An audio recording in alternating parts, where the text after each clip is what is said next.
Welcome back to Investigate Joe Rogan, the podcast where I fact-check things said on the Joe Rogan Experience.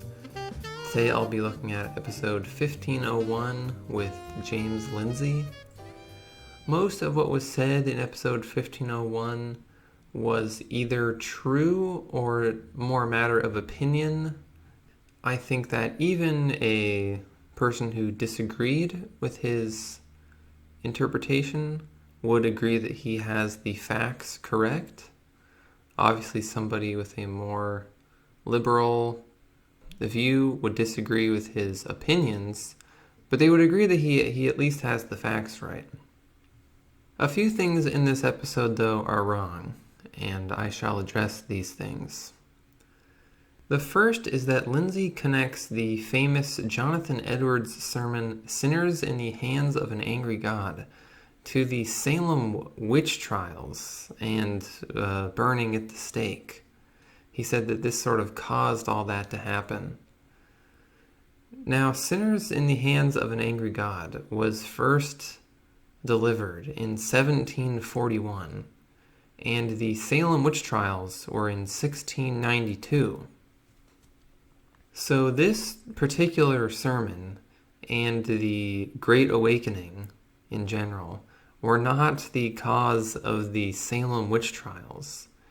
They were, in fact, unrelated things that happened 50 years later. Also, nobody got burned at the stake in the Salem witch trials. That's a common misconception. Now, obviously, a lot of the first part of this episode, like the first part of many episodes, is just them talking about Twitter. Like many guests, this is becoming a trend. Lindsay says that Twitter is horrible and it's horrible for you and it gives you mental health problems and it'll drive you insane and it's terrible. But then he says, I'm on there like several hours every day. Of course I'm on Twitter, all day, every day. And I think what I'm slowly realizing after guest says this same thing is that Twitter is essentially League of Legends for people who are really into politics. If you talk to people who play League of Legends a lot, they will admit that the game infuriates them.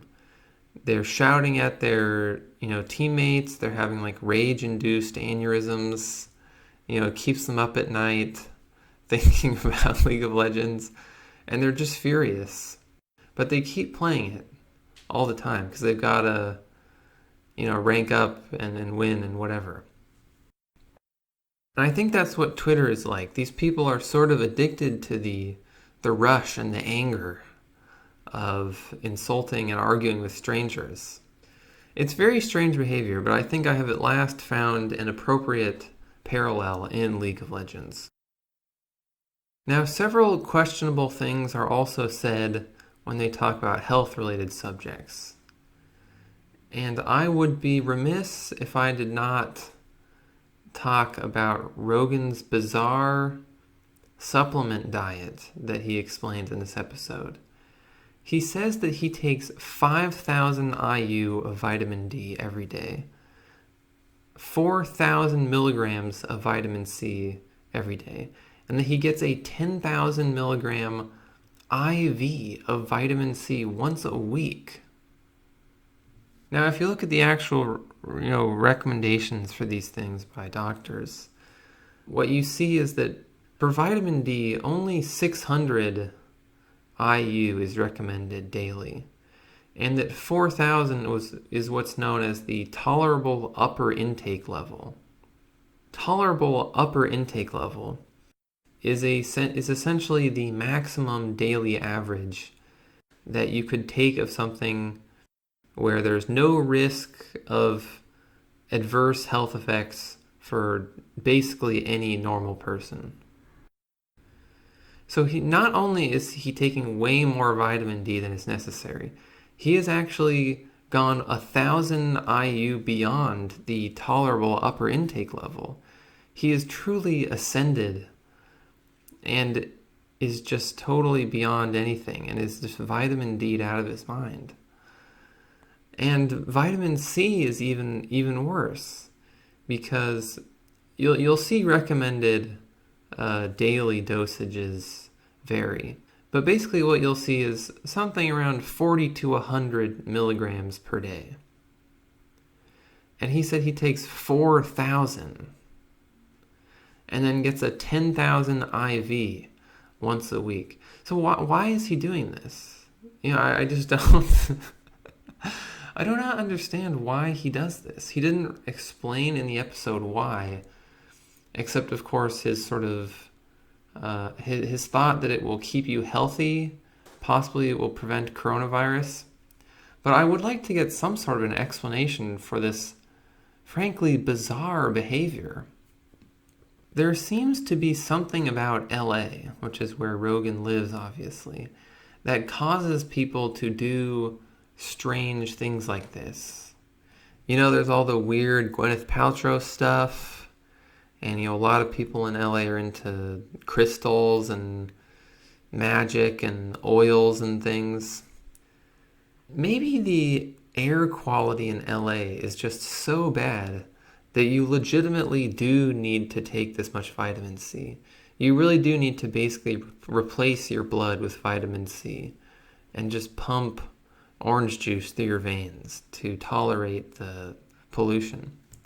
But I don't know. I want some sort of an explanation for this. Lindsay says around this sort of general health part of the discussion that you will lose 20 pounds swimming across the English Channel. This is not true unless one of your limbs get bit off by a shark or something during the journey. You can't just lose 20 pounds like that. Lindsay also says that he thinks kids hate vegetables because they haven't learned to process the taste yet, and sort of implies that he thinks that they cannot taste vegetables based on his experience of hitting his head and losing his sense of smell. Now, a quick sidebar here. How many people in the Roganverse have sustained a major head injury? Rogan himself, in various episodes, has stated that he thinks he has brain damage. Alex Jones, in his second appearance, says he thinks he has brain damage due to a fight he got in as a teenager. Shub probably has brain damage. Eddie Bravo might as well. And then Lindsay also says that he took a major head injury. So I'm sensing sort of a theme here, but I guess more research would have to be done. Now, his idea about kids and vegetables is sort of right, but there are actually a few reasons or ideas as to why kids do not enjoy vegetables. One is that kids need a lot of energy since they're always running around and they're way more hyperactive than adults. And vegetables have almost no calories. So their bodies sort of don't like it because it doesn't give them much fuel for running around in circles or whatever. Vegetables are also bitter, which is a sign of toxicity in nature. And kids act more on instinct than adults do. So an adult tastes the bitterness, but they don't immediately think, it's toxic. But kids are more instinct-driven, so they do think that. Their bodies also have a lesser capability to detoxify things. So they sort of rightfully fear bitter things. It's also thought that they just haven't had the time to build up the tolerance to bitterness, which is more of an acquired taste. And that's sort of what Lindsay was talking about. And there is also this idea of paired associative learning, where kids associate things like ice cream and candy with fun events and rewards and cool things happening. But they associate vegetables with, nagging parents. So there's a psychological component as well, probably.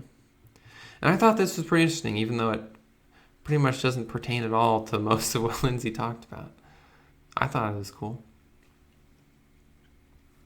Now, also somewhat related to vegetables, in a way, Lindsay says that there was a protest Fatty Olympics held by fat activists nearby the London Olympics.